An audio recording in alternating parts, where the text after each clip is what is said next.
In this video we're going to be talking about one of the most popular shoes of the last few years.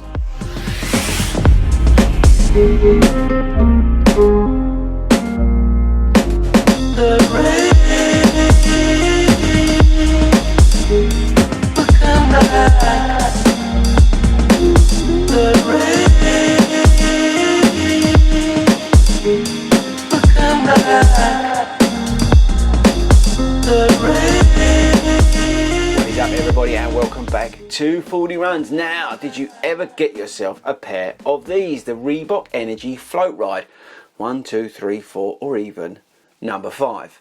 Now this is such a popular shoe mainly because of the price point. You could get, for example, right now version 4 of this shoe for £54 here in the UK.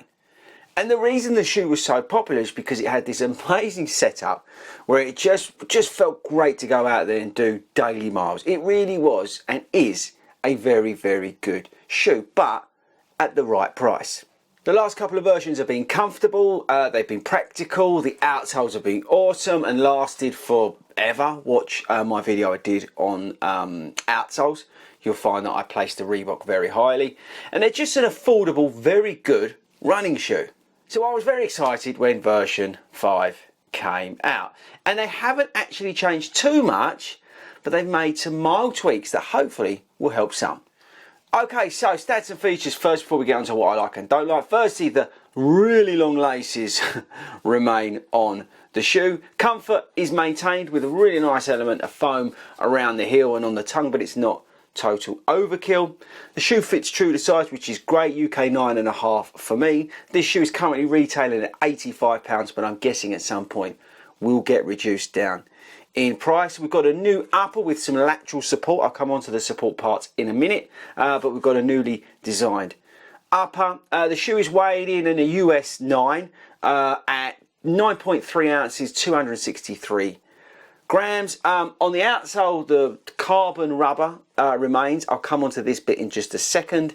And I think that's probably about it. Oh, the drops changed from 9mm down to 8mm because they've increased the stack up to 27mm in the heel and added 0.5 at the front. Okay, so the biggest changes to this shoe is that they've added, apart from a little bit of stack, some mild support and some stabilisation elements into the shoe. They've added basically these two plastic bits here. See them? They're like torsion bars, I would say, and that is to reduce some of that sideways movement. As a movement, it just holds some of the roll. You're still getting that very good heel to toe transition, but it's just helping you with some of that roll that you may get from the Energy foam.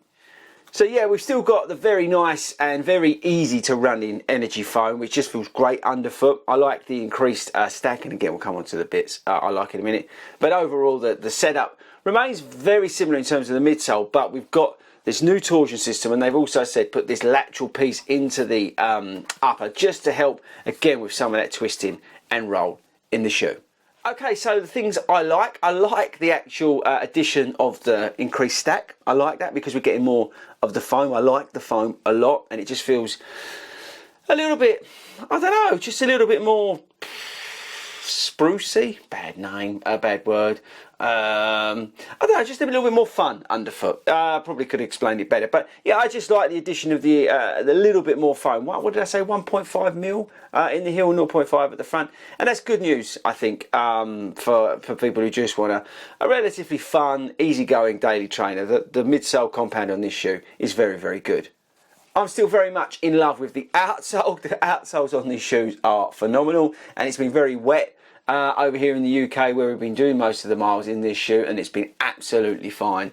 The outsole on this thing, just say check out the video I did on outsoles, it's bulletproof.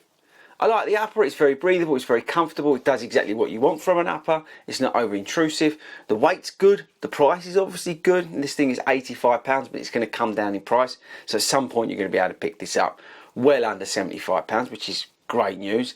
Yeah, I just like the overall fit and feel of the shoe. It's very hard to find dislikes on the shoe, and I'm going to get so pathetic that the only thing I can really find that I dislike about the shoe is the lace. That's how much I like the shoe. I think the additions that they made are very good. Obviously, it's very hard when producing such a very popular and good shoe, Daily Trainer, to just tweak it and add a little bit here, add a little bit there. You've got to be careful you don't go too off the path that you've chosen. And I think they've done that very well. By adding in this, they've obviously increased the weight a little bit, but it's not noticeable. And yeah, with the extra stack, it's obviously increased the weight, but you don't notice that. You still get the same experience that you do with version 4, sorry. And it's just, again, it's just a very good sort of budget. £85 is still a lot of money, but a budget shoe. Now, I believe the retail price for this in the US is going to be $110. Hopefully you guys can get it for less. The reason we loved the Floatride 4 so much was because it offered such great value at that sort of £50 to £60 level over here in the UK. So at the moment, I don't think you need to rush out and buy this shoe. I would say to you, wait, or if you are after a new pair because maybe you burnt out the others, go and just grab number 4. There's not a hell of a lot difference here. The stack height increase is good, the torsion stuff, and you know the support and all that sort of bits that they've added are great. But the version 4 is still very good, so I don't think you need to rush out, especially while this is £85. When it comes down in price, then you look at it, because I do enjoy the ride. I think the ride has been improved a little bit by increasing the stack, but they've not sacrificed anything because the torsion system in it is sort of flattening out some of that ride that you may get from the increased stack with this foam. So yes, people, I think again, a great result from Reebok. Well done, Reebok. You've continued to make a very good alternative to your mainstay daily trainers out there. This is a great shoe for if you're doing work on the treadmill, if you're doing couch to 5K, if you just want a shoe to get on your feet and get out the door and run.